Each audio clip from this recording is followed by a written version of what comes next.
Namaste. Good evening to everyone. I extend a very warm welcome to each one of you here today to attend today's special event. I am Dr. Shubha Chetan. I am a yoga therapist and also faculty of the Yogabharati, Bangalore.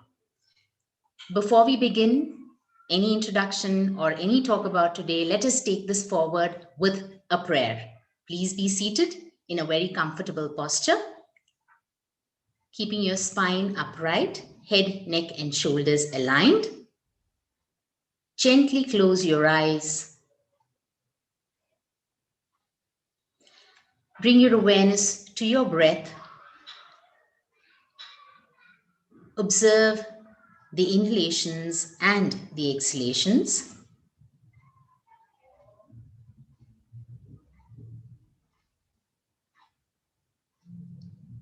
Gently shift your awareness from your breath to your mind space. And cutting down all external distractions, bring your mind to focus on this present moment. Bring your palms together in a Namaskara mudra in front of your chest. Let us begin with the chanting of Omkara.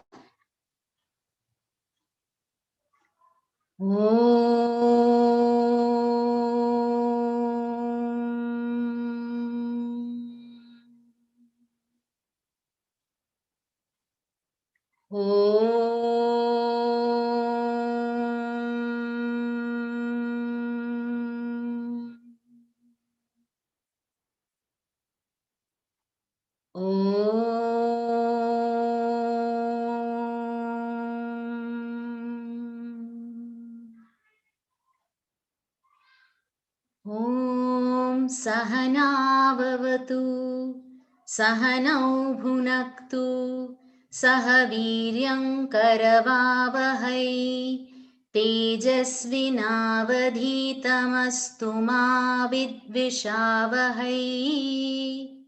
Om Shanti Shanti Shanti. Gently bow your head, expressing my gratitude to the divinity and the gurus assembled here today.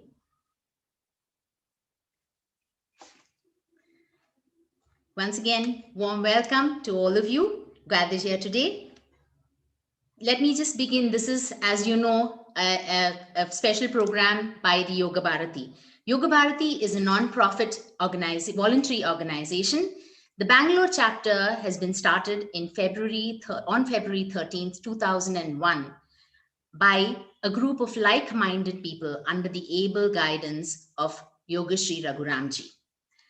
At Yogabharati, we follow the particular principles of practice established by Sage Patanjali and Swami Vivekananda of the Ramakrishna Mission. We have three vibhagas at our institute. We have the Shikshana Vibhaga, where we conduct teachers training programs and other yoga courses for yoga teachers. We also have the Swasthya Vibhaga, where we conduct yoga classes on health ailments, stress management workshops, and personalized yoga therapy sessions for the health ailments of people. At the Seva Vibhaga, we provide free yoga sessions for the underprivileged youth, women, and kids. We are associated with several NGOs to achieve this mission. Our vision here is to educate and guide the society to achieve positive well-being and holistic health. As you know, as I said, we are celebrating the anniversary of Yogabharati. This is the 8th anniversary. And every year we have something special in celebration of this anniversary. This year we are doing this online. But yes, we have this program going on for a whole week, starting from today. Today being marking the first day of our celebration program. So in celebration, we have various programs of talks, interactions, presentations, yoga, meditation, and laughter sessions throughout this week, starting from February 7th to the 13th of February. The focus of this celebration this year is emotional wellness and spiritual upliftment. This topic or the vision of Yogabharati is Sahanau Bhunaktu. May we all nourish. May we nourish at the physical, at the mental, the emotional, and the spiritual level. This is our motto. Today's special event, we have insights. The topic today is insights on Upasanas from the Upanishads. We have this evening's distinguished guests, Dr. Vinayachandra and Yogeshri Raghuramji. We will be having a conversation in between two of these distinguished scholars. Let me say, before I even say, my deepest respects to these scholars who have a rich, in-depth knowledge of our scriptures and heritage. Dr. Vinayachandra is the director of Indica Yoga, a platform that offers authentic and transformative yoga experiences across the world. He holds a PhD on psychological insights in the Vedas from the Pondicherry University. Besides, he has a master's in Sanskrit, English, yogic science, and applied psychology. Vinayachandraji is a dedicated teacher who conducts courses, gives lectures, workshops on a unique blend of yoga, psychology, and Sanskrit. His publications include a report on standardization of yoga terminologies for the WHO, a book titled Perspectives on Indian Psychology, which he has co-edited with Dr. Anuradha Chaudhary. Another book, Happiness in an Indic Perspective, which he has co-authored, is published by the Development Foundation. These are a few to name, besides the many other articles, papers, booklets on yoga, Indian psychology, culture, and spirituality. I extend a very warm welcome to Vinayachandraji. Namaste, sir.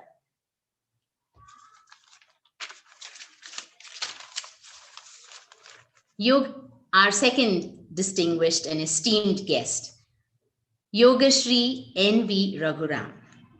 He is the chairman, founder, spiritual founder of Yogabharati and a professor of yoga philosophy in Swami Vivekananda Yoga Research Foundation, or SVYASA, Bangalore.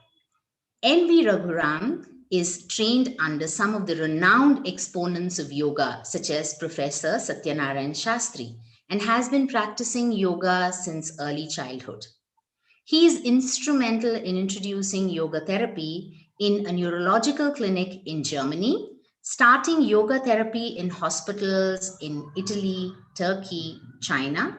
He has traveled across the globe, across the world, to several countries, conducting programs based on yoga for stress reduction, giving discourses. And let me just add this thing. He is a person or a mentor to each one in Yogabharati who looks up to him. He's always there to guide us. And we just feel, it's like a child running to the parent with any of the doubt that is there. With anything, he's always there for us. He's the backbone for each one of us, for this Yogabharati organization, and for each one of us in our spiritual growth. Warm welcome, sir. Raghuramji, namaste. Without much ado, I know each one of you are waiting for today's evening's, interesting and much thought-provoking talk, insights on the Upasanas from the Upanishads. I hand over the platform to Vinayachandraji and Raghuramji to take this forth. Thank you, Shubhaji, for that generous introduction. In fact, if I can add, Raghuramji is not a mentor only to Yogabharati, but many such organizations. I mean, all of us feel blessed to have him as our mentor, and it's a great opportunity to sit with him today and to have this conversation. So thank you, Yogabharati, and many congratulations to Team Yogabharati, all my friends there, and Raghuramji for the successful completion of almost 2 decades, and as anniversary, it's 8th anniversary, I guess. So many congratulations for the entire team, and also for all thousands of people who have been benefited by the work of Yogabharati in India and many other parts of the world. So we look forward to this week-long celebrations. And as a curtain raiser for this event, of the theme for this whole celebration is emotional well-being and spiritual upliftment. I think it's beautifully coined and put together, and it's also very interesting and insightful to have this conversation upasanas connected with emotional well-being and spiritual upliftment. So this will be uh, a precursor, a prelude to the entire week-long celebrations. So thank you once again, Team Yoga Bharati. So Raghuramji, what I will do is maybe I will take it in an answers so that you can lead us into this wonderful journey. Uh, Hope that is fine. Yeah. One of the important topics of the Upanishads, which often gets missed out while speaking about the importance of the Upanishads, is the whole section of the Vidyas and the Upasanas. Yeah. There are so many important Upasanas that are mentioned. In fact, some of the lists point towards the presence of about 32 such Vidyas as Upasanas provided across the Upanishads. Yeah. And in fact, the very approach of the upasana, it's it, it's a starting point for a journey that gives us a little more access and insight into the inner world. If we look into the arrangement of the Vedic literature, Yeah. where we have the portions of Samhita, Brahmana, Aranyaka, and Upanishads, while the first part is called as Karma Kanda, the section which deals with the rituals, with performance of rituals, the later two are called as Upasana Kanda and Jnana Kanda. In fact, such is the importance of upasanas. While Aranyaka, the section of Aranyaka itself starts with the upasanas, the Upanishads take it to into new heights. So we'll we'll try to explore this world of upasanas, and maybe if I can start with this question, Raghuramji, Yeah. uh, how do we understand the upasanas? What do they mean actually? Right. Basically, this is the only culture where we have a very clear picture right from the time of our ancient sages, 10,000 years. This purpose of taking birth in this world, in this life, is for a spiritual journey. That's why moksharthyatvam, that's what is the basic idea. And with that we go. So this is the most important thing. So in this particular journey, there are two things that are there, we are given. One is called as the sadhana, and the other is the upasana. So it's various other texts are there which are giving the sadhana, how the sadhana krama is done. So there are some things that we need to practice. But upasana, very beautiful word meaning itself, is very Mm. apt with an idea of this, emotional well-being. And it is just being with the self. It is just you are with the self, sitting close to the self. So that means you are already in that experience of that. So this is the way that the upasana has been designed. Now, as you rightly said, that there are so many upasana krama that is given in the Aranyakas and also the Upanishads. And it's really enriching for us. Now, the question is that why we have so many upasanas? The simple idea is that people are of different psychology, different mentality, different type of ideas. So therefore, one upasana might suit somebody, one upasana, another upasana might suit somebody else. But ultimately, the goal is the same. Whatever may be the upasana that we take, we see that the goal is one and the same thing. This is what is the idea it brings about. So like that, we have various upasanas that are there. And it's really enriching to look into this upasana aspect of our Upanishads. Mm. Right. I think you brought out a very important point there, Raghuramji.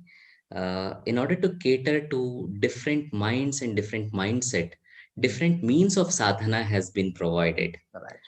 Shankara Acharya brings it out beautifully in his uh, Brahma Sutra Bhashya, wherein he says about the different kinds of objects of meditation or concentration. And speaking about it, he says the Nirguna, Saguna, and Pratika. So, Mhm. three different levels for those who are capable of going to the abstract Right. notion. Then we have Nirguna Upasana. Those who need an image, a proper concrete form, then we have Saguna. And those who still want to have a more concretized expression with which they can connect, where actually that's the approach of the masses. We have Pratika, and also the Upasanas follow there. Right. So I think this tradition, as you point out, from right from the beginning, whatever one's starting point is, it accounts for it. It gives a proper respectful place, and from there it tries to leads them on. Uh, if I may add one more point to Yes, what you said, Raghuramji, it's very please. beautiful in that way that you said it. We have such incidents here, like highly educated person like Narada goes to Sanat Kumaras and say that please lead me. In Chandogya Upanishad he says, I read this, I read that. He says, I read everything. Rugadhyeme, Where Samamadhyeme, he all gives a these things. long list of all his Right, credentials. At the end of it, he says that I'm yeah. Shochami, I'm worried about it, I'm simply agitated. So, from highly educated person, from there that it can go. And second thing is that we have also children. It's not very adult children. Like for example, Bhrigu is hardly 12 years, 14 years, kind of a kid, and then he goes. And similarly, Sukesha, he was 5 year, 6 year old kid. He goes to the teacher to inquire about it. So it looks like that we have such a vast mm, spectrum of people, both in terms of knowledge, both in terms of their age and all that. It caters to that. That's right. Very beautiful. Mhm. Mhm. So, if we have to start looking into the Upanishads, the Yeah, first Upanishad that comes to our mind is Ishavasya Upanishad. right. This is one of the shortest Upanishads and a very powerful Upanishad in many ways. The mystical utterances that are there that engages us even today, like we need to explore the inner meanings of those words and even the phrases that have been put together. Right. So could I request you to start with Ishavasya Upanishad and actually help us connect with the actual vidyas and the reference to the vidya that is made available there in the Ishavasya Upanishad. You see, when I first entered into Ishavasya Upanishad, reading that Upanishad, the very first sutra that talks about Ishavasya midam sarvam yatkincha jagatyam jagat tena tyaktena punjidhaha magrita kasya sviddhana. When he said like that, he he just gives a statement. It's not that he's proving anything or anything like that. In fact, that is the style of Upanishad, different from the science. Science, what happens is the conclusion comes at the end. That means you do scientific inquiry and all that. In fact, in the beginning, that you are even skeptical, and then at the end of it, then the conclusion says that so and so is formed. But again, with certain corollaries, it will come into. But then, whereas in the Upanishad, it is not like that. It's like he gives a statement, and that statement is also very important for if the student can really take that statement and make start a journey, then it is useful. But somebody might say that, yeah, it is somebody's experience, it's not for me, so I can leave it, let me not worry about it. Then you are a loser. So it is that kind of a statement that the Rishi says that Isha Vasyamidam Sarvam. In fact, one of the very surprising thing is we don't even know the Rishi, who is that started this Isha Vasya Upanishad. And the very name itself suggests Isha Avasyam. That means it's all nothing but everywhere it is nothing but divinity. So when I looked at that statement as a simple, ordinary person going into the Upanishad, it looked like as if he's giving a statement of exclamation, statement of wonder. He says, wow, this whole thing is nothing but Isha Avasyam. It's nothing but divinity. I mean, someone who had that spontaneous experience of it. Yes, right. It's like a boom that has happened to him, spontaneous experience that he is talking about it. Mm. And now, one way is that yes, I don't know whether we should take it or not, and then leave it, or we can go to intellectualizing the whole experience, saying that everything comes from the same Brahman, so therefore he's also saying that Brahman is behind all. He's not saying. He's actually is presenting his exclamation. He's presenting his extraordinary experience. Isha Avasyam. When we hear that, then it looks like a world which is so. I see everywhere complaints, I see everywhere misery, I see everywhere horrible. And this Upanishad sage, he is experiencing that everything is nothing but divinity. Isha Avasyam. Now, that is what provokes us to, first of all, the idea of saying that, okay, if one can experience that way, I should also be able to get into that experience. So that makes us the first journey into that. First journey into that. So, idam sarvam ishavasyam yatkincha jagatyam jagat. It is nothing but divinity that is there.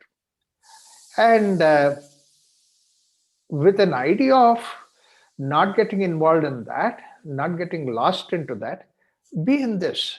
See, it looks like the two opposite kind of things. He doesn't ask us to run away from here. Bunjidha. He says, be in this. And then this is such a wonderful place. Such a positive idea that he gives. In fact, this itself, this one sutra itself is a very good idea to make people to start on the spiritual journey, which I use it. Like, for example, 70-80% of the patients who come to our center clinic with so many issues, I first tell them that, look, you should cultivate a habit of looking at things positive. So a simple way that Mm. Upasana is, before going to the bed in the night, you write down 5 items of some things which are nice that you have seen during the day. Mm. 5 items, not many. It may be very simple things. Today I looked at the rose flower that was so beautiful. This morning that monkey has just stolen something. How ingenious that monkey was. It's a trivial kind of a thing. In the process, what happens is that the whole day you will be in a positive mode. If you are Mm. in a positive mood like that, I'm sure that a week later, he'll say that, yeah, world is a wonderful place to live. Mm. This is anubhava. It's not a sentence of logic. It's a sentence of anubhava or the bhavana, experience. This is what is the emotion that get into. Now, the next thing that what you said is about the karma and about the vidya. The beautiful, extraordinary way that he explored into Vidya and Avidya in Ishavasya Upanishad, 9th, 10th, 11th sutras, he talks about it, where he says, a very, very interesting way he puts it. He says that Vidya is there, Avidya is there. And then he says, some people follow Vidya, some people follow Avidya. I was surprised. I said, how can some people follow Avidya? People would like to get out of avidya to get into vidya, is the way we could think of. Uh, Mm. Anya devahu vidyaha, anya dahur avidyaha. And not only that, he says, iti shushma purvesham enastad vichachakshire. And that sentence, what he said, is such an extraordinary, wonderful guidance for us. See, the Rishi, first of the Upanishads is the Ishavasya Upanishad. And the Rishi is giving some extraordinary truth about the Vidya and Avidya. And then he says, some people follow Vidya, some people follow Avidya. Iti Shushrama Purvesham. That means much before me, lot of people have already said about that. I'm just passing on that information to you. And who are the people who are given?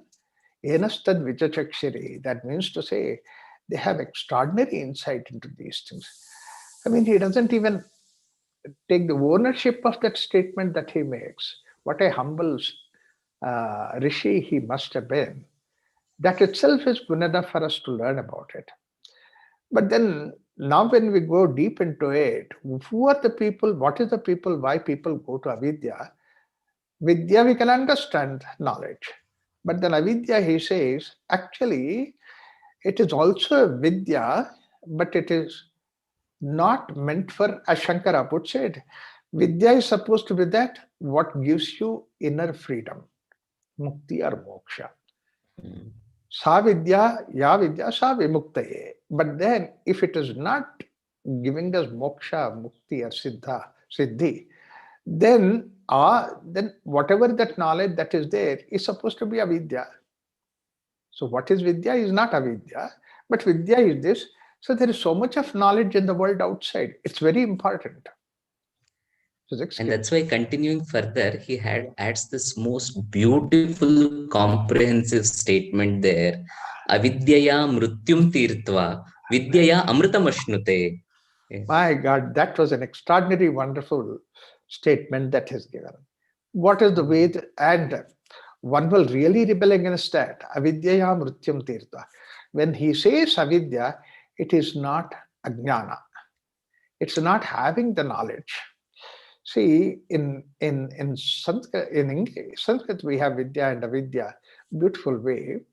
Similarly, somebody who has a knowledge, somebody who does not have knowledge. In English, we call it as ignorance. Okay, opposite to knowledge is ignorance. But then, when you convert into the verb form, it is ignore.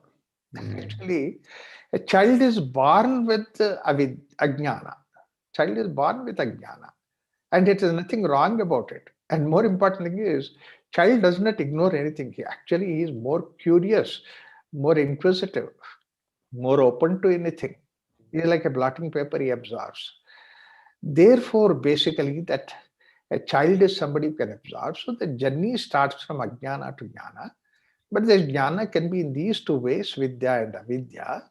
And avidya is what all our universities, education system teaches. So that what happened is that what you said, that mrityum tirtva, is it not something that with all this extraordinary, wonderful knowledge that is there in the world outside, we have overcome the death so much. In fact, earlier, whatever the people used to die at an early Disease. age, we have really conquered. See, a year ago, COVID was something which was so important. But look at, we have come out with the vaccine for that. This is all because of the avidya. Avidya is not derogatory from that point of view. That's why he says avidyaya mrityum tirtva. All these activities that we are doing in the name of world outside. Therefore, I always humorously call it as, Raghuram, yeah. want to translate that statement itself, so for the benefit of all our audiences. Oh, okay, okay. So the idea of avidya, that is, let us call it as non-knowledge. The world about the material world outside is avidya, non-knowledge. Mrityum tirtva. It takes away our death. That means it gives us the freedom from the death. Idea is that people used to die very early because they did not know what was the reason, or maybe about the natural calamities, etc. All those things. By having the knowledge, we are able to overcome all those things that used to happen earlier days. And not only that, every time that we have found out something new, we always come across that which can help us to see that further we can live much better way. So this is what is the way avidya is helping us. But vidyaya amrutamashnute. That means vidya is giving us the idea of amrutatva. That is, freedom from the death is one thing, but then the second thing is what does not die is the aspect of amrutatva, which Immortality. has immortality. See, when you look at it, the soul is something which is immortal, and all other things are basically in the world outside. If you are if you are identified yourself with that immortal stuff within you, or which is supposed to be soul. In fact, this word atma is also given it as if it is some other thing. It's not. In Sanskrit, atma means me, to say me. So you are immortal to start with. You are immortal to start with.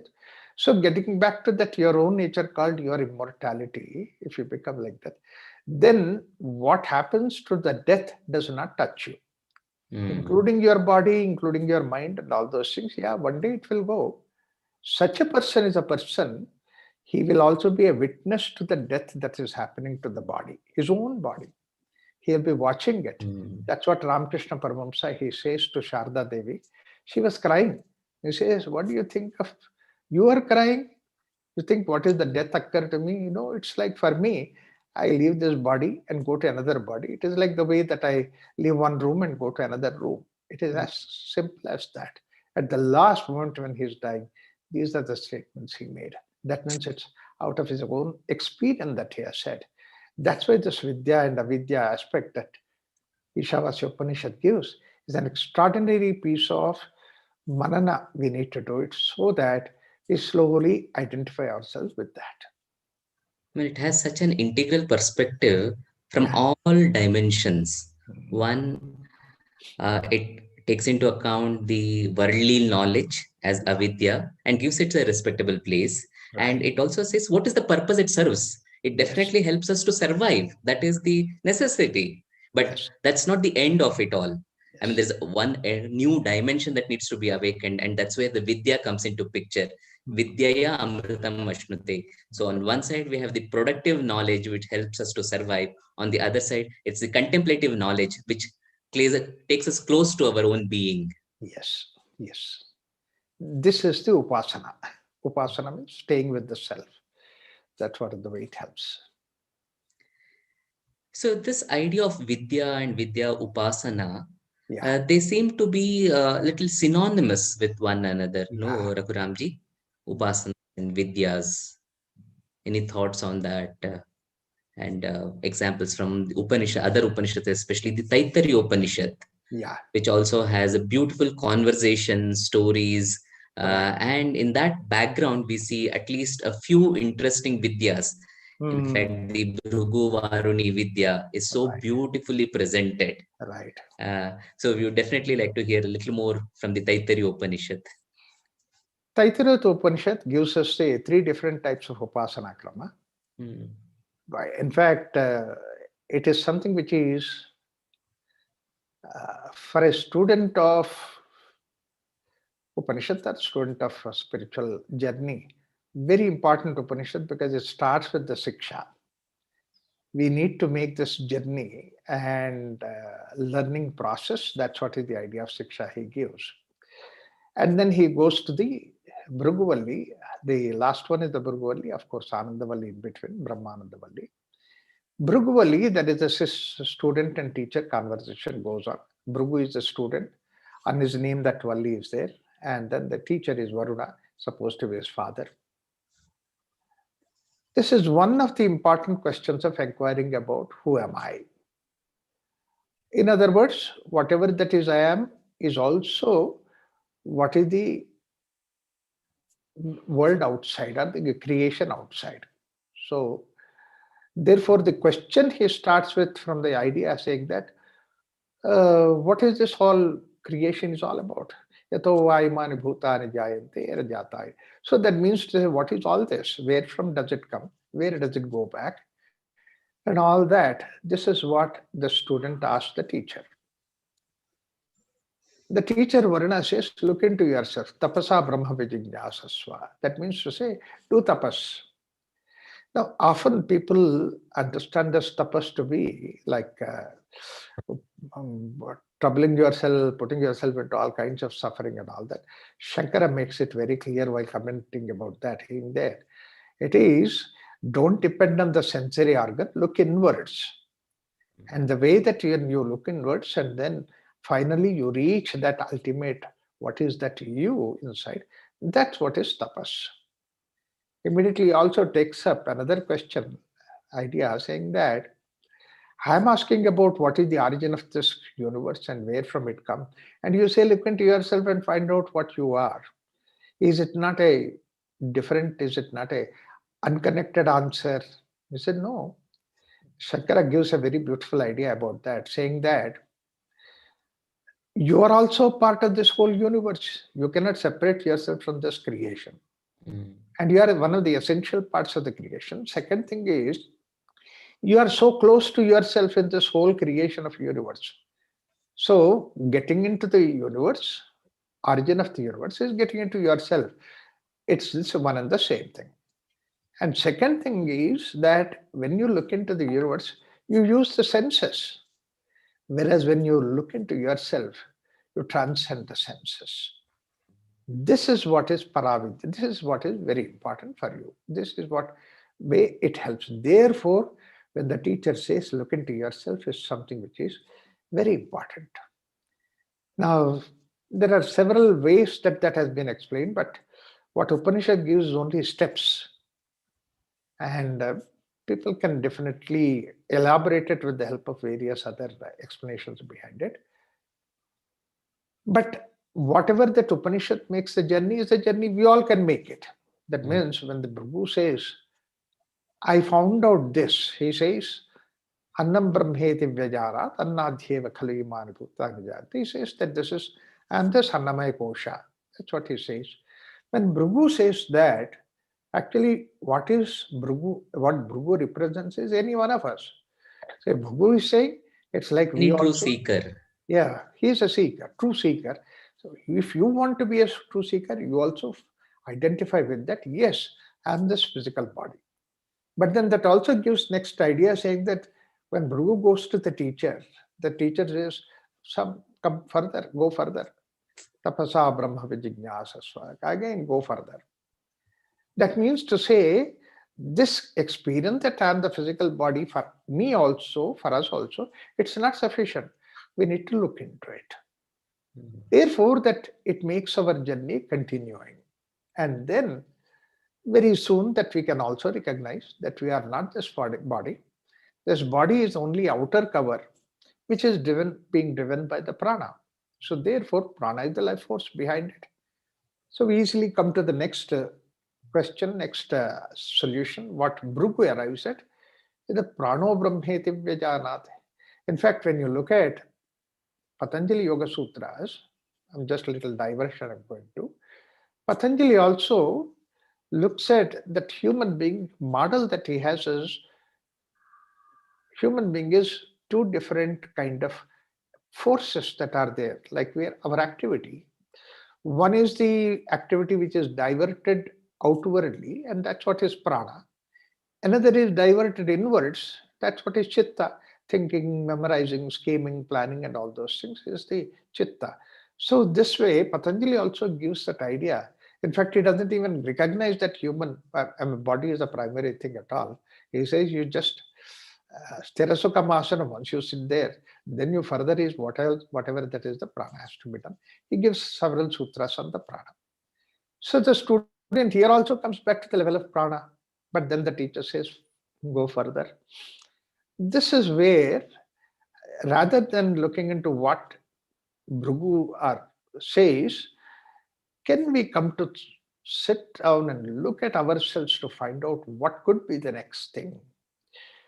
We have to sincerely start doing that experiment within ourselves.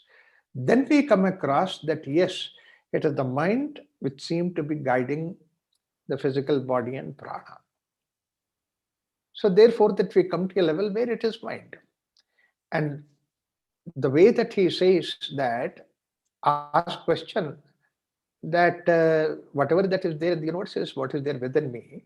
That means universe also must be having an activity like mind, an activity like prana that is there everywhere, and then the physical reality that comes into the picture. But then mind is not enough. Behind that there is a discrimination, there is a analysis and all that. That's what is Vijnanamaya Kosha. We all have it. And always that you see that it is working. So therefore the student comes back to the teacher very strongly and says that I found out. And the Vijnanamaya Kosha, Vijnanam Brahmeti Vyajanat, Jnanadhyeva, all these things happen.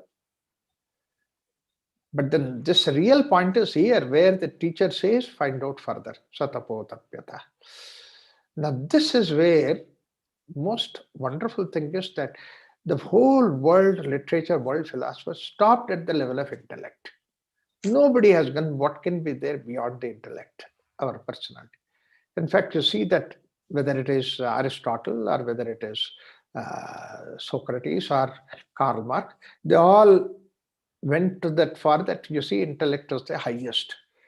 And obviously, it looks very clear also because today all this development in the world that you see, it's because of the human being and because that he has that intellect. Therefore, he could conquer that. So therefore, he developed all that. But then there is something which is beyond that level of intellect, and that nobody could really look into that. Only Upanishad has given, that's what Shankara says. But for the Upanishad suggestion, we would not have gone beyond that. In that sense, Upanishad is extraordinary, wonderful text. Evolutionary. Evolution. And not only that, it is so, though it is so extraordinary, it is so simple, it is there in all our experiences. If the student comes back, Bhrugu comes back to the teacher and says that there is something beyond, it must be his experience. If it is Bhrugu's experience, our experience also, it is that. Therefore, next you see that intellect is not the decision maker. Intellect is only advisory capacity. Behind that, we have what is called as a decision maker. And that nobody else makes a decision for you. You make a decision for yourself. You are the boss of you. You are the friend of yours. This is what Krishna also says. Atmanyeva atmana bandhuhu atmaiva ripuhu atmana. That means if you are right decision, that you are a friend. If you are wrong decision, you are a enemy. You pick up that. So therefore, you are the person who is the decision maker. We might blame others. I took this decision because of this fellow, because of that fellow, and all those things. But ultimately, you have to own the responsibility of yourself, that one. And that he finds out as Anando Brahmeti Vyajanat, Anandadhyeva Kaligimani Bhutani Jayante. So deep inside, our nature, our personality, our being is supposed to be the bliss personality. But then this question comes that, but I'm not happy. I look at the happiness from outside. Is there a concrete experience where I am in a state of happiness, not without any object contact, because my all happiness seems to be contact with the object outside. That's where we need to take this deep sleep experience. When you look at it, we all enjoy deep sleep, and nobody is there who doesn't enjoy sleep. 7 hours, 8 hours, get a stamina, 15, 16 hours we can manage. And what is that experience of deep sleep state? Everybody enjoys. There is a blissful state. And no object is giving us happiness. So therefore, whatever that deep inside, our experience of happiness, maybe it is the deep sleep state. And that is supposed to be our own nature. There is nothing, nobody, in fact, when you are in that deep sleep state, no intellect, no body, no mind, no nothing that is there. That's why in Taittiriya Upanishad, it is equated to Brahmasthiti. You are in that experience of Brahmasthiti. Only thing what happens is that it is not consciously reached there. Therefore, when you wake up, it goes away. And then you come back to the ordinary human level of experience. That is where basically is the Vidya. The Sushupti and Turiya explanations, descriptions that are given in Mandukya, which we'll look into shortly, that's most beautiful part of the Upanishadic section, I guess. But before that, Raghuramji, I mean, there are a couple of interesting points here. One is in this entire Bhrugu Vidya, where what I find interesting is at every level he approaches his father. This Upanishad says, Varunam Pitaram Upasasara. But when he has that ultimate experience, he doesn't go to him at all. Right. In fact, there is a very interesting Zen story about that. He says students come with their mat and then sit in front of the Zen master, ask the questions, and then he gives answer and all that. And, in our Gurukula system, it's not by number of years. You can be there for any number of years, your questions and all that. But the day when you are cleared of all your questions, he says, don't even turn towards teacher. Just wind up your mat and keep going. That's what this student has done. Saisha Bhargavi Varani Vidya, the moment he came to know about Parame Vyoman Prati. That is another thing that what you said, he did not come back to the teacher. The idea is that he was not there to come back to the teacher. He was dissolved into the Parame Vyoman. I mean, even at an ordinary level, when Yeah, we have a deep, profound experience, there are no doubts that linger after that. I right, mean, for that moment, it just becomes clear. right. Very clear. Mm. But I mean, uh, continuing our quest here a little further, see Yeah, what is clear from these two references and many other references that we come across in the Upanishad is that these vidyas, upasanas, yeah, they contribute towards spiritual upliftment. For right. a true seeker, it is not just they contribute, it is absolutely necessary to take this contemplative journey. Yes. But then the question in many minds here would be how would it contribute towards emotional well being? Uh-huh. How can one achieve emotional well-being through upasanas and through vidyas? Any insights that you would want to share on it? One thing he says in let's go back to the Ishavasya Upanishad. He says in the second sutra, he very clearly says that all this experience is there to bring back to the world outside. That's why he says, Kurvanneha karmani, kurvanneveha karmani, jije vished shatagum samaha. For 100 years. And how? Jiji vished. It means basically in a total positive sense, like a celebration that every moment that you are doing, be in this world. Hmm. Jiji vished shatagum samaha. Emam tvaina anyate tostina karmalipyate. There he gives us one small little hint there. That hint we need to catch it. Na Hmm. karmalipyate nare. So that means to say do the activity, but don't get caught up with that activity that he says. Karma should not be bound to you. Hmm. This is a trick that we need to do it. And what helps us to do that is we have two different types of emotions within us. One set of emotions are positive emotions. You Hmm. do involve in this world with that positive emotions, but they don't become an entanglement because the very aspect what we have earlier talked about, parame vyoman pratishtita, the Hmm. positive emotions are the one that dissolve your ego when you are in the state of love, compassion, involve in the world in the form of compassion. Then there is no ego in that. Ego dissolves. And that is what nakarma lipyate nare. Come on, get involved in the work with the help of this positive emotion in such a way that the karma does not become a bondage for you. The Hmm. second way is also very beautiful there. The way that karma does not attach to you, that's the way. Do this karma as if you are a witness. It's like a this all this that's why we have very often this expression, world is like a play, and then you're acting a role in this particular play that's going on. Don't get attached to anything. It's like a journey that you're making in the train. Somebody there in front of you, you talk to him, and then your station come up, you get down and then go over. That's it. They're like that. What a beautiful journey idea that he gives. Nakarmalipyaten. When you don't have, when you know very clearly that it's not going to become a bondage for you, then your emotions are very true, very soft. Violent emotions are the ones which bind us, like anger, jealousy, hatred. These are all the things which becomes lipyate. That means their attachment.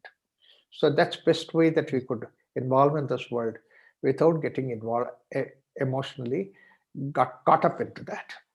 Hmm. Often what happens is, in fact, many of the discussions platforms I've seen that they condemn the emotions itself. That's a very bad thing because we're born with the emotions. That's our own nature. Just because that there are violent emotions, then you throw away the emotions itself, it's wrong. That's not the way we approach. Hmm.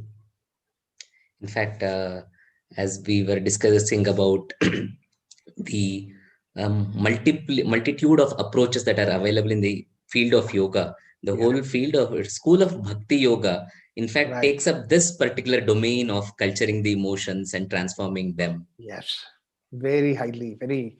And the whole culture, when you look at this 10,000 years of culture, number of bhaktas in this culture are uh, exponential compared to the all other parts of yoga. True. Yeah.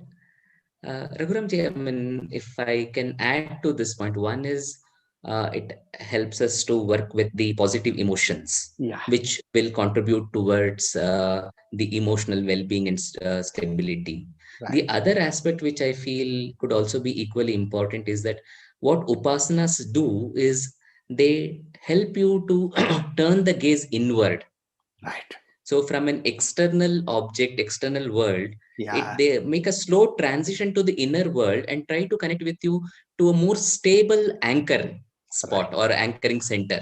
Yes, So that actually is one thing which often gets out when we speak about emotional well-being, because right. normally our reference point is to something which is so fleeting in nature, and Yes, that fleeting external creates that instability inside also. emotions. So to Absolutely anchor oneself to a deeper self, which is more right. stable, long lasting, enduring, Yeah, the qualities of the self, I think that's where upasanas have a to, prominent role to in that. play.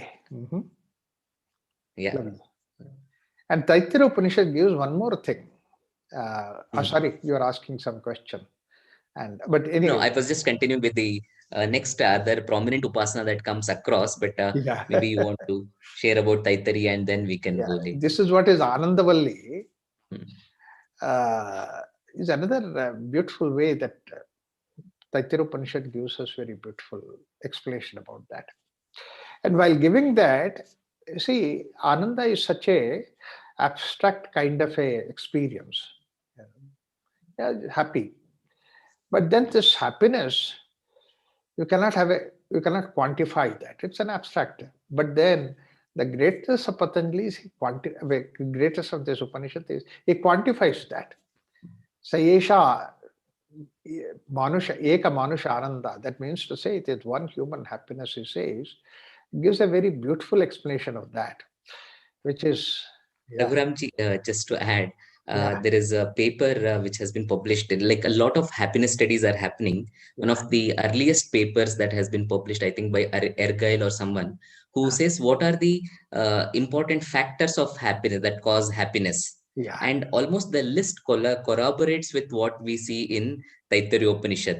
युवा Wow. स्यात् साधु युवाध्यायकः आशिष्ठः दृढिष्ठः बलिष्ठः तस्य एवं पृथिवी वित्तस्य पूर्णा स्यात्.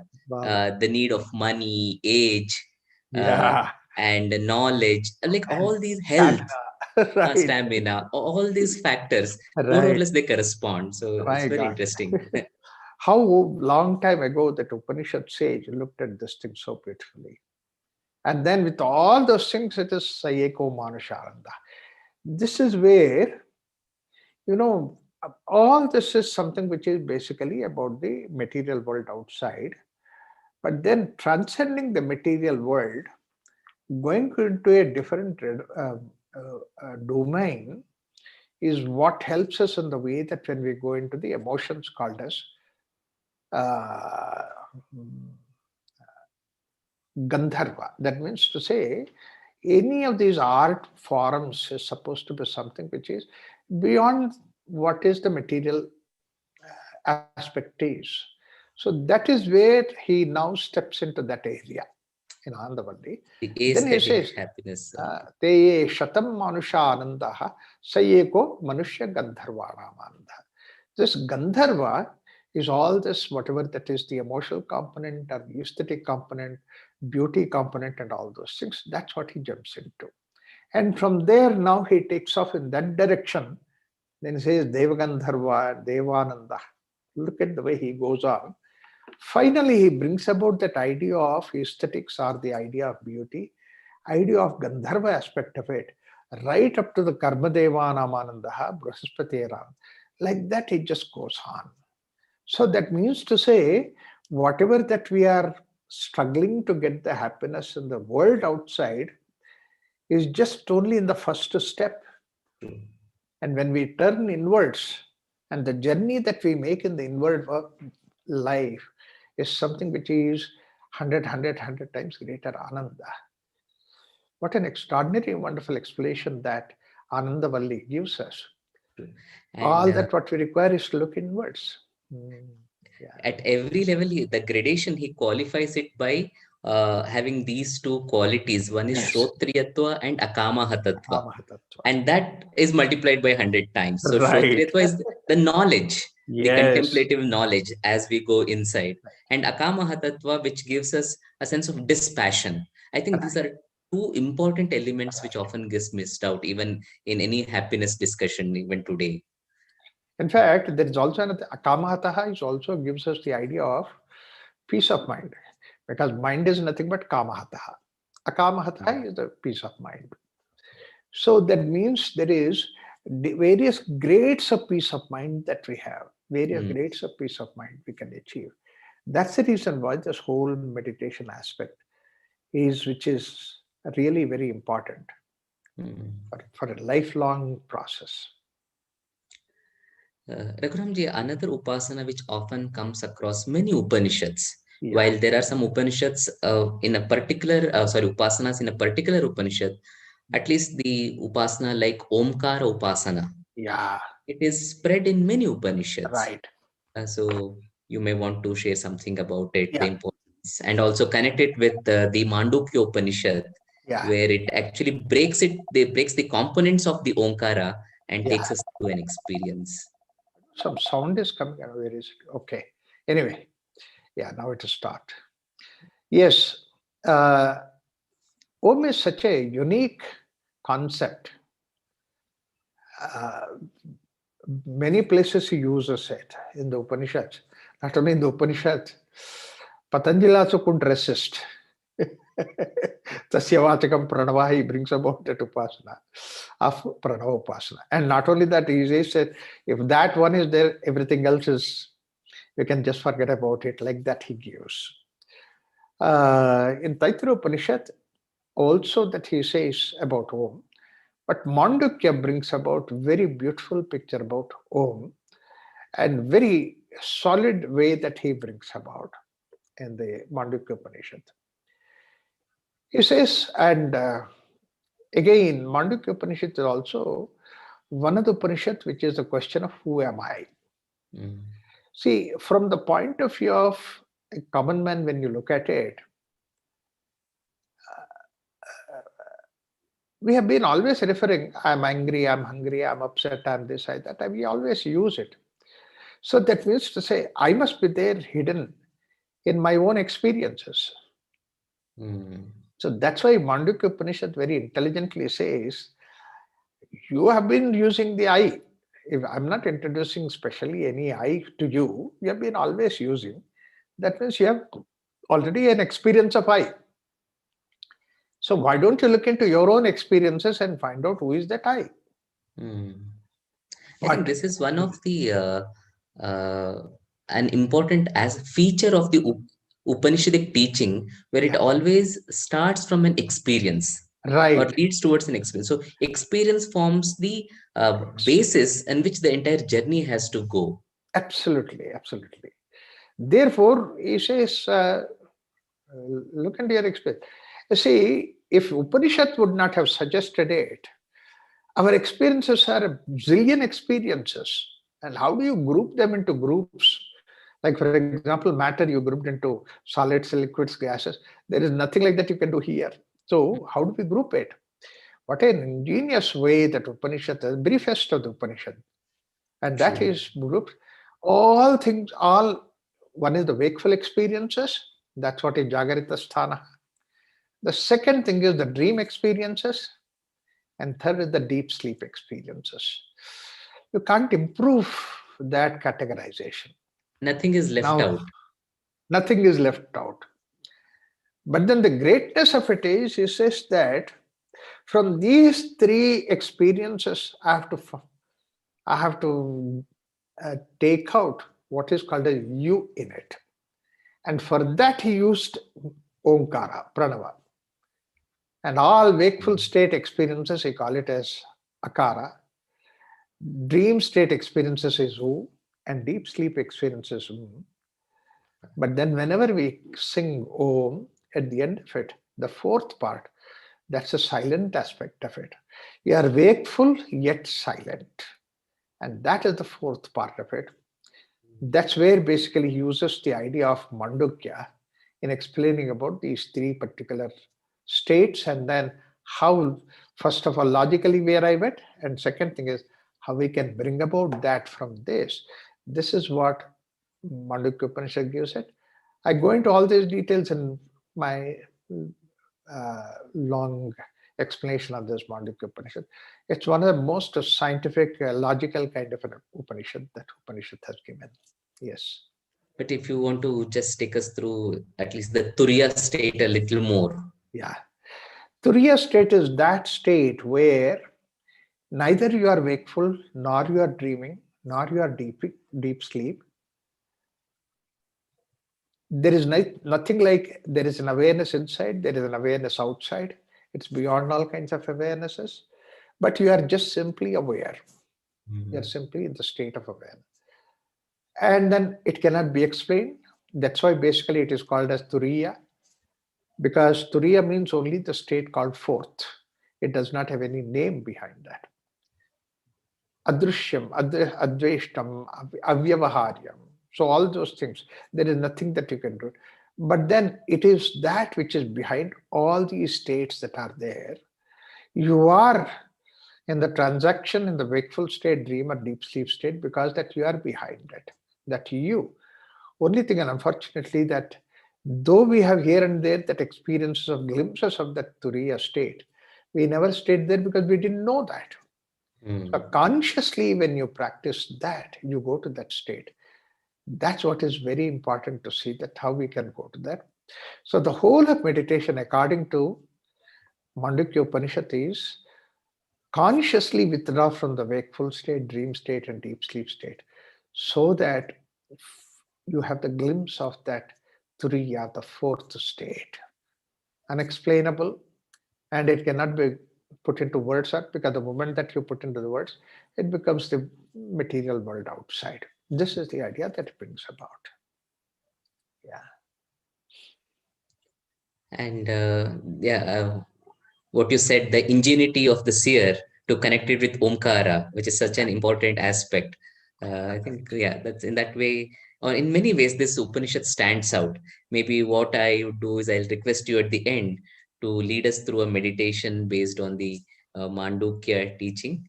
But before that, Yeah. uh, we were discussing about the concept of happiness earlier in the Taittiriya Upanishad. Right. If I have to move into another important vidya of the Chandogya, Yeah. the Bhuma Vidya, Right. there is a beautiful statement which says, Yo vai Bhuma tat sukham, nalpe sukham asti. So can I request you to take us through the context of the Bhuma Vidya, the conversation between Narada and Sanat Kumara, and the importance of this statement, and even how do we understand and appreciate this statement? Before I go into that, the most important aspect is to recognize that Narada is so great scholar. He is not the person. He read everything. He has all the knowledge of everything. That's what he goes to Sanat Kumaras and then says that I read all these things. Rugadhyemi, Samamadhyemi, Kshatra Vidyamadhyemi, Nakshatra.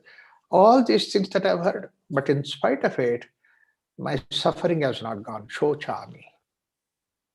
And therefore, essentially, one idea that gives us that any amount of knowledge about the world outside that we discussed earlier about, like the way avidya, fine, wonderful, but it does not have to touch your misery. In fact, to remove that, one might have all that knowledge, but he still be miserable. The same way that Narada was having all those things, but he was into the misery, Shochami. That is where basically Sanat Kumara said that, look, all this knowledge about the world outside is on one side, and second thing is knowledge about yourself. Atmava, that's what is very important. Shokam tarati atmavitu. By knowing Atman, that's what is the shoka. Now, what is this Atmasthiti and what is the thing that is there outside? Anything it is there in the world outside, any knowledge that is there in the world outside, any information or any object that is there, it is actually, it's a limited aspect of the Brahman. Brahman is unlimited, and then world is when it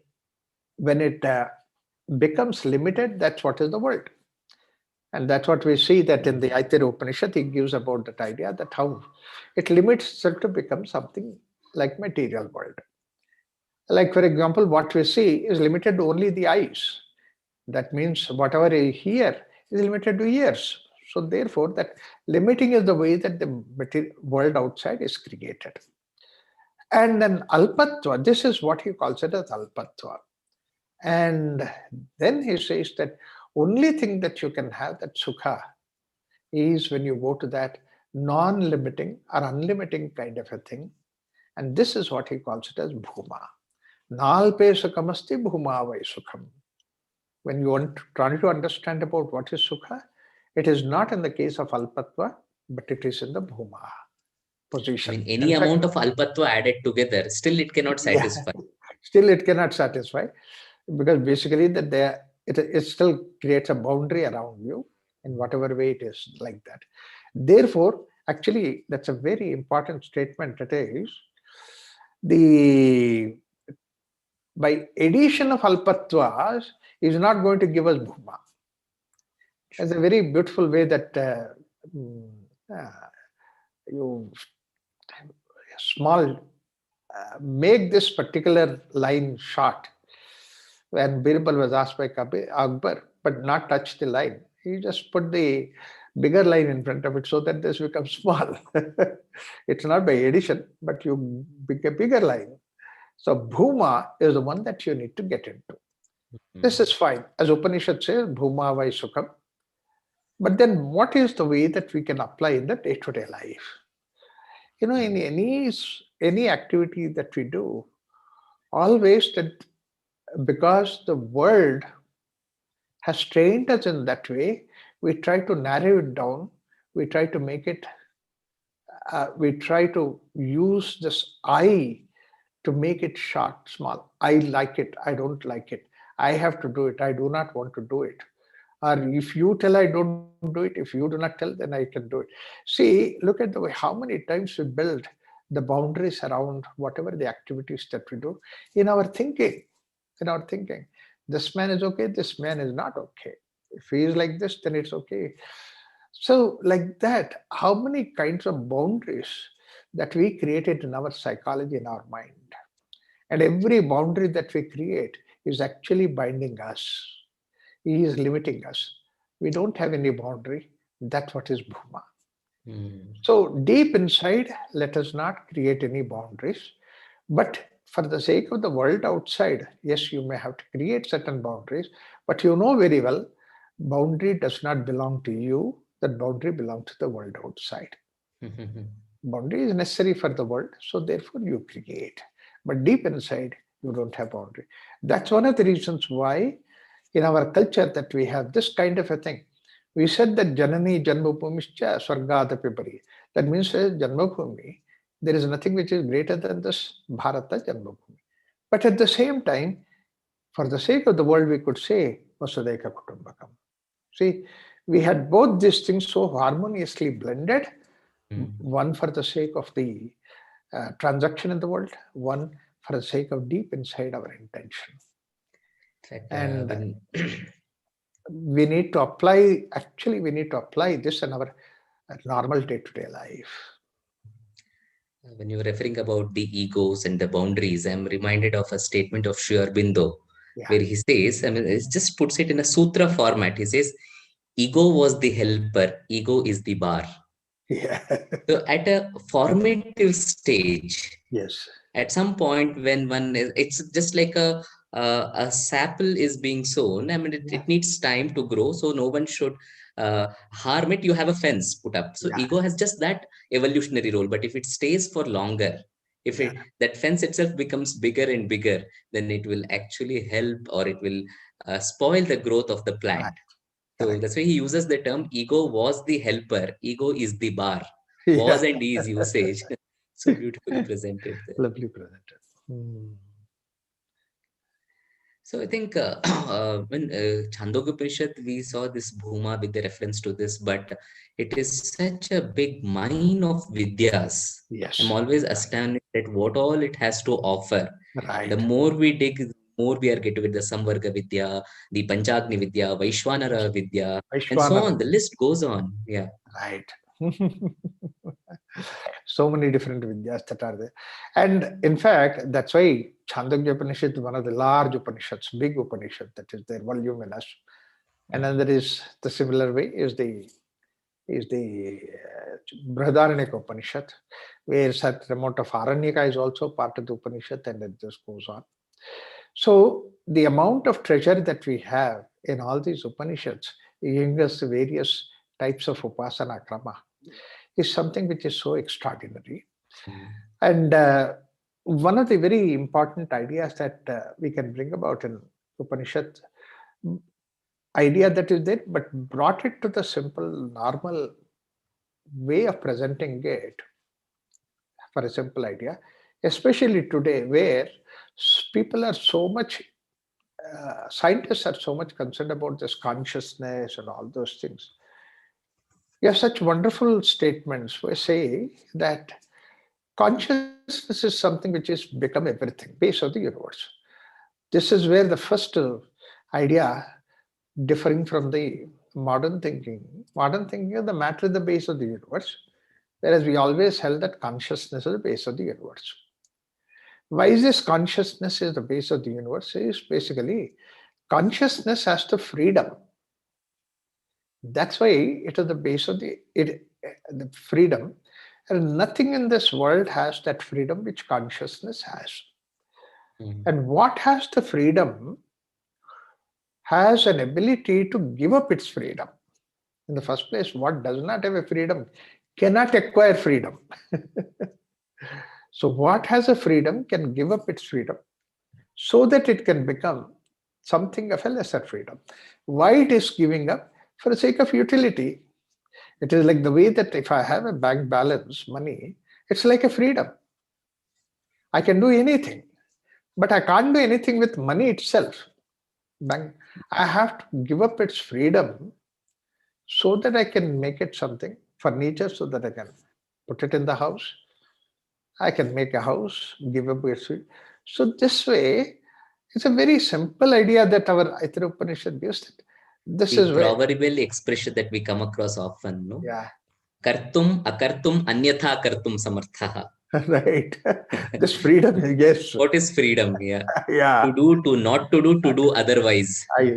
But in all this case, basically that uh, it all depends upon the freedom is yours.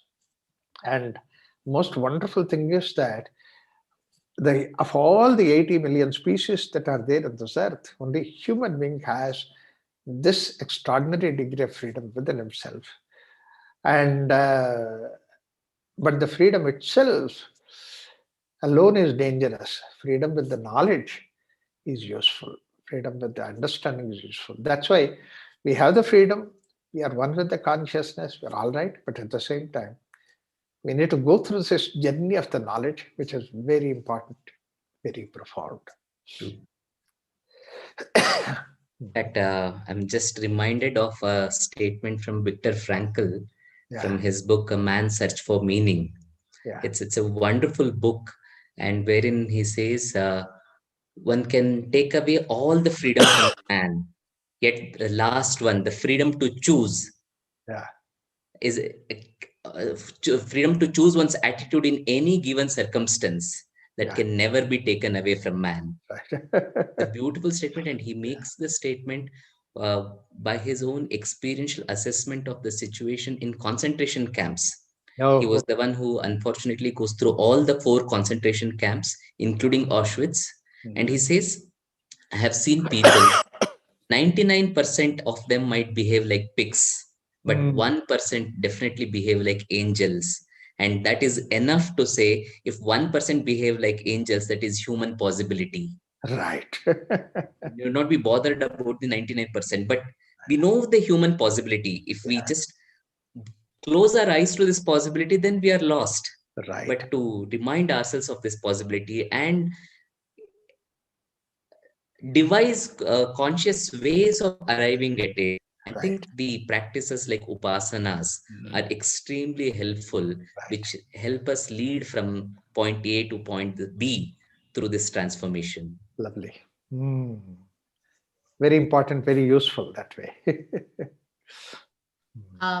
If I may interrupt in this moment, Raghuramji, there is a question from the audience asking, Yeah. the whole is always larger than the sum of all parts. Yeah. Does this correlate with the Alpatva and the unlimited? Um, yeah. In a sense, it is yes. That's the way it is. Some of the Alpatwas, is whole is always much more than that. And the another part is that there is another important aspect is that when you look at the whole, it is much more than the joining the parts together. Let me give you an explanation for that. The rose has beautiful roses there.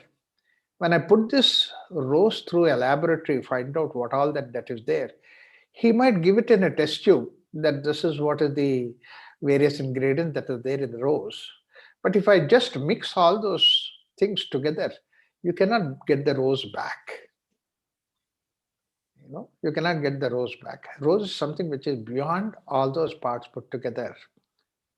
It itself is something. Therefore, that there is another important component that is there. It is the rose is something which is connected with the creative force itself, whereas the parts is a later position. Mm.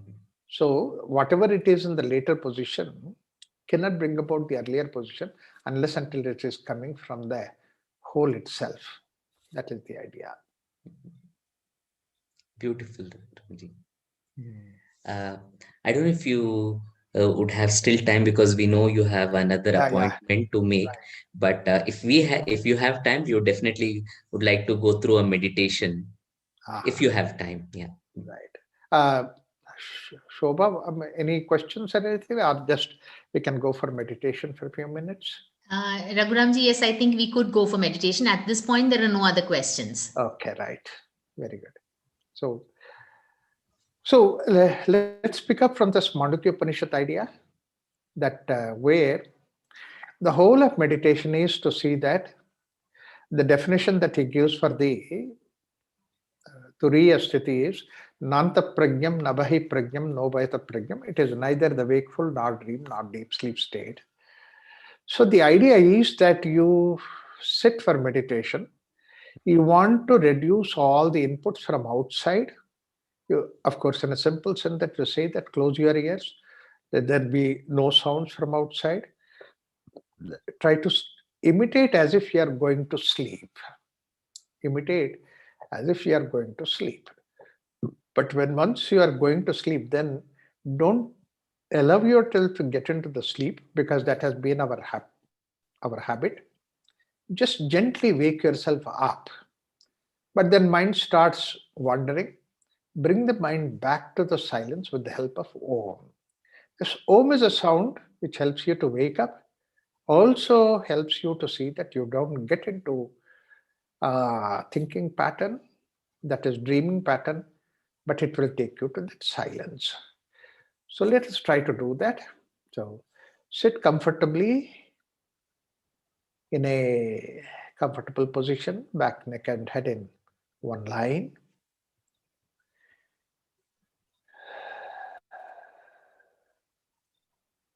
Close your eyes, remove all the sounds around.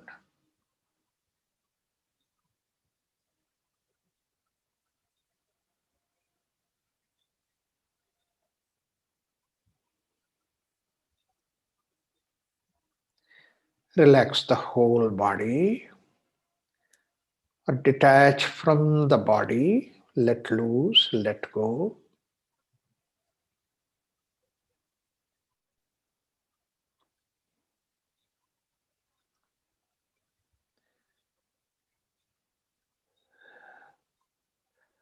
Recognize and realize you are turning inwards.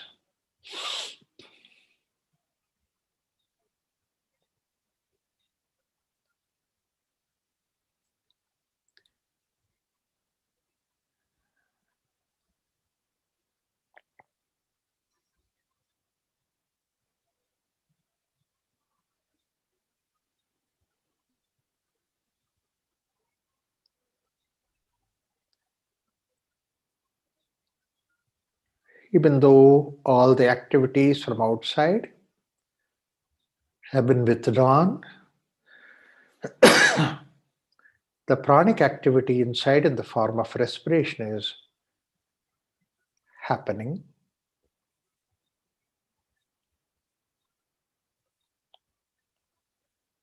Gently observe the breathing.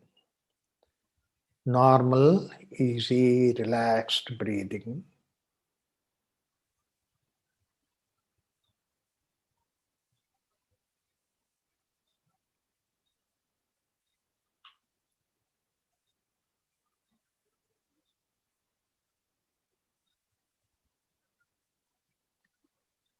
All the inner activities are because of the prana.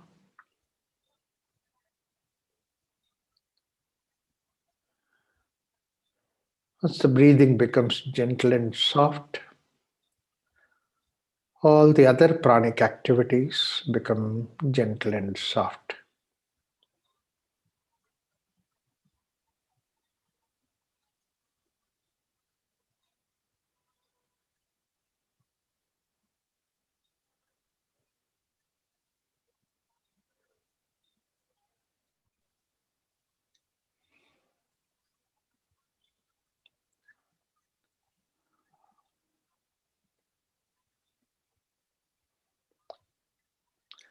Let us sing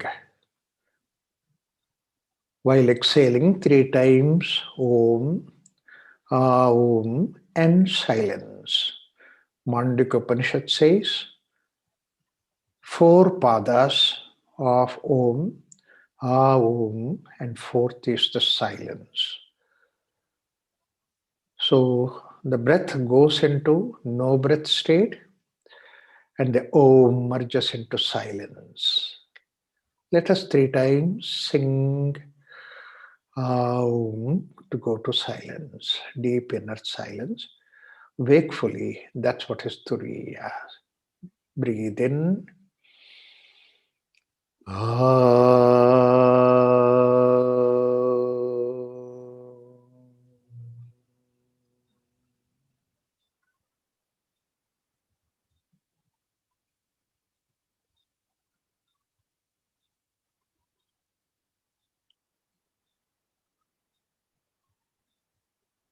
Again, inhale.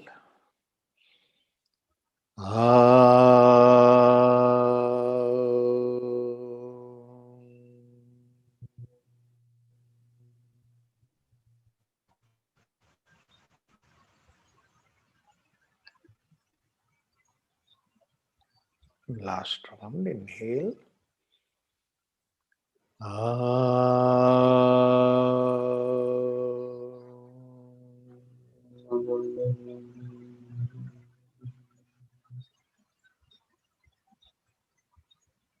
Once you reach that inner silence, stay in that samapraptam nachalayet. Nothing is more precious than that silence. That's what is a state of self, state of being.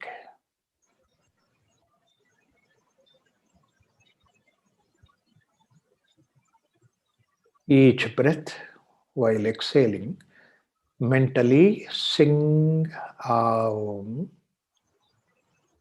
to go to much deeper silence.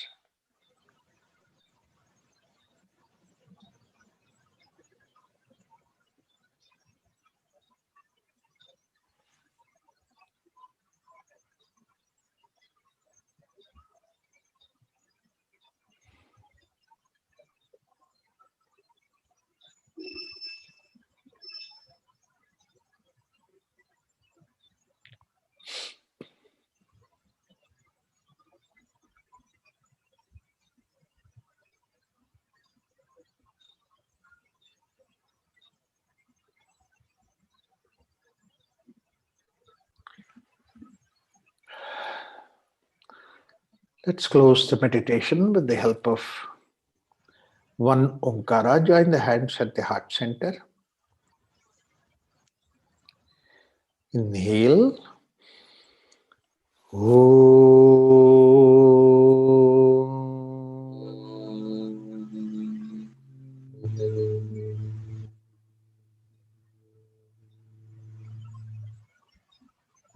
warm up the palms, palm the eyes, and open your eyes. Thank you. Thank you. Thank you, Raghuramji, for this Except for words of gratitude, we have nothing more to add, Raghuramji. Thank you so much. Lovely. Yes, Shubhaji, over to you. Yes, thank you very much, Raghuramji, for this, very deep insights into the Upanishads, the Upasanas from the Upanishads. And thank you, Vinayachandraji, for leading us through this walk today. On behalf of Yogabharati, we are ever grateful to you for taking time off and for leading us through, very, very interesting questions through the different Upanishads.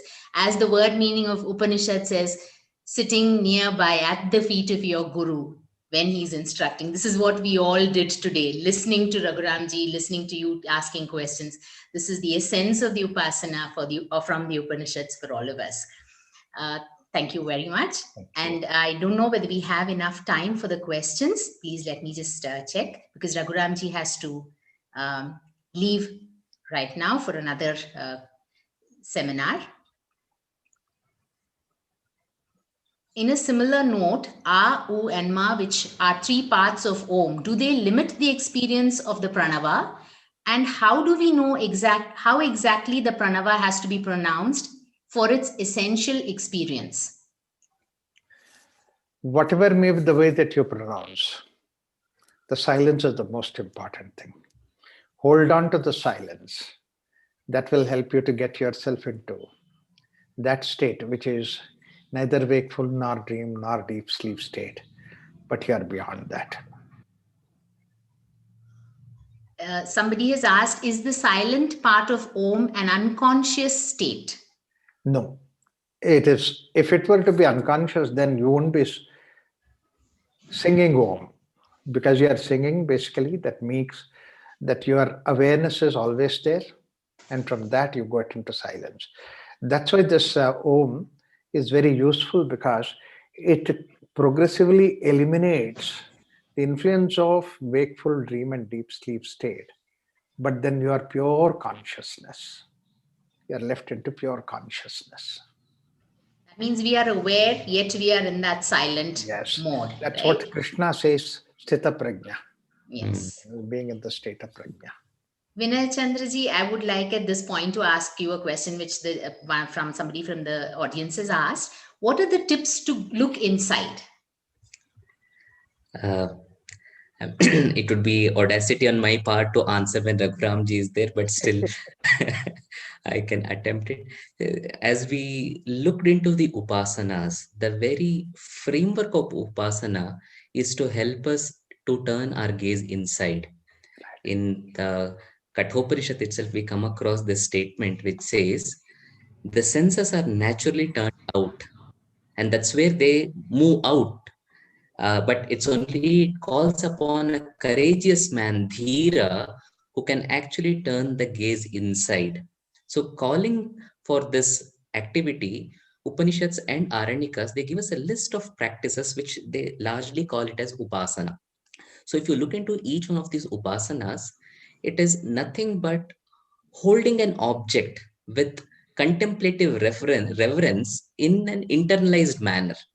So it includes steps like visualization, imagination, concentration, and focusing. So all these are the components of Upasana. For example, we have an Upasana called as Aditya Upasana, where the suggestion is there that think of the sun, but not as a sun, not as the physical sun, but imagine the sun, someone with a golden, a being with a golden radiance. So you already bringing in the sense of beingness into it, and from that you are actually imagining it inside. You're not beholding it outside, but holding it inside. So this kind of shifting the focus and the locus from outside to inside. So all these components of upasanas are very helpful towards that. Can I So request one thing, sir? yes, Raghuramji. Shobha, Yes. yeah, see what Vinayachandra started. I'm really tempted to so much about that in the beautiful way Kathopanishad begins about. And we have not even touched Kathopanishad, which is a major Upanishad. We couldn't So, have done justice, Raghuramji. yeah, That demands one dedicated session for it. right. So I will do one thing. I will take leave of you, and Vinayachandra will continue answering your questions. Okay? Yes, So can I Raghuramji. do Thank that? you very much. Thank you Right. on behalf of Okay. Yogabharati and the audience. Thank you Thank very you. much. Thank you, Raghuramji. It was Thank you, lovely to Raghuramji. sit with you. Oh, so beautiful. Thank you. Sorry about that, but anyway. Thank you, Raghuramji. Yes, Vinay Chandraji, as you have rightly said about the different, shifting the focus from outside to being within you. I am reminded of Swami Achalananda's words when he says about Upasana. It is the process of practicing the proximity of God and of progressively feeling his presence till one merges in him. I feel, that it is very beautifully put, and I think that's what exactly you explained to all of us, the tips of looking inside and how we can use those upasanas. Someone else has extended this thought and goes to say, being one with God, eventually being God. So that's where it Yes. should lead towards. Yes, I think it's a very long process or looks very far off and far-fetched for us common people, but yes, it is somewhere that you need to begin. And the tips that you have given us and what Raghuramji has explained today will definitely have us looking deeper within to find out, to go within and find that essential core within us, that essential self. True. No? I mean, just if I can elaborate a little bit on it, maybe take a couple of minutes. Certainly. See, what we see in the tradition is uh, uh, a set of tools that have been provided for one's own emotional well-being and spiritual upliftment. See, both go hand in hand. They are not divorced from one another. It's not that spiritual upliftment can happen in the absence of emotional well-being, and likewise the other cannot happen if we don't have that anchoring. So what happens is, through because of our modern lenses, I don't even call it perspective, modern lenses, we might look down upon some practices, especially rituals. I mean, rituals form such an important aspect of the tradition. If anyone who is familiar with a simple puja vidhana, a Shodasha Upachara, the 16-step puja vidhana, which is part of Pratika Upasana or worshipping of an image. So where actually you're led through a series of process. It's almost like you invite a guest, you offer them the best that you have. And where do you invite from? This is the most beautiful part of our tradition. You're not inviting from somewhere or from the other world or the nether world. In fact, Atmastham, the verse says, the one who is seated inside, I am drawing you out for the time being and I'm beholding you in this object. So stay there till I perform this ritual. And once ritual is performed, I'll take you back inside. I mean, this gives us such a concrete method of connecting with something that is deeper. While though you are doing an worshipping an object that is outside, but it's not fully outside. It is something that is drawn from inside. And you are completely occupied with that for all the time being. And finally, you also take that inside. So this whole, the set of rituals, any ritual for that matter, take any ritual randomly, you can see how well they have provided for these approaches and practices. Sandhya Vandana, though people might just limit it to a couple of practices that are there, but you have all these practices like dhyana, the Pranayama. upasana of Gayatri, the pranayama. Surya Namaskar is also there. If you Yes, know the correct. Dik Namaskar and others. So all elements have been beautifully embedded into such rituals. Therefore, if I connect back to your earlier question or the question that was asked, how do we look inward? Just we need to rediscover the importance of the rituals, not to go by dogma, technical ways of performance, but to understand the spirit and connect with that spirit. And in case if we feel there is a better manifestation of that spirit, we can come up with a new form. There's nothing harm in it. But just to understand the importance of the rituals there, that would be really helpful. Yes, yes, there is a need of the hour for us to look into all the different ritual or practices that are there that have been prescribed in our scriptures, because over a period of time it's lost the sanctity by just remains a ritual, and the people present generation now will definitely not accept it just as a ritual until unless you go into the deeper aspect of it, which is in a way good. So I think Very all of good. And us should. also the best thing about the new generation is they're seeking things that are authentic. So if they are Yes. able to discover the meaning there, I'm sure they'll take it up. The responsibility lies on us to communicate it. Yes, very true, Vinayachandraji. Thank you once again, and it was really, really very informative, and it was very, very nice to be, sharing this space with you, even Same here. listening to you, and it's very nice. Let us end today's session with a closing prayer. Kindly sit But in a I'll comfortable just posture. express my gratitude to Raghuramji.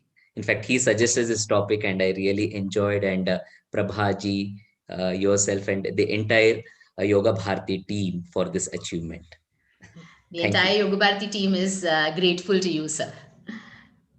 Sit in a comfortable posture. Let's end with the prayer. ॐ सर्वे भवन्तु सुखिनः, सर्वे सन्तु निरामयाः, सर्वे भद्राणि पश्यन्तु, मा कश्चित् दुःखभाग् भवेत्। ॐ शान्ति शान्ति शान्तिः। Gently bow your head down. Express your gratitude to the higher divinity, reality. Come up, rub your palms together, generate a little bit of warmth in between your palms. Cup your palms around your eyes.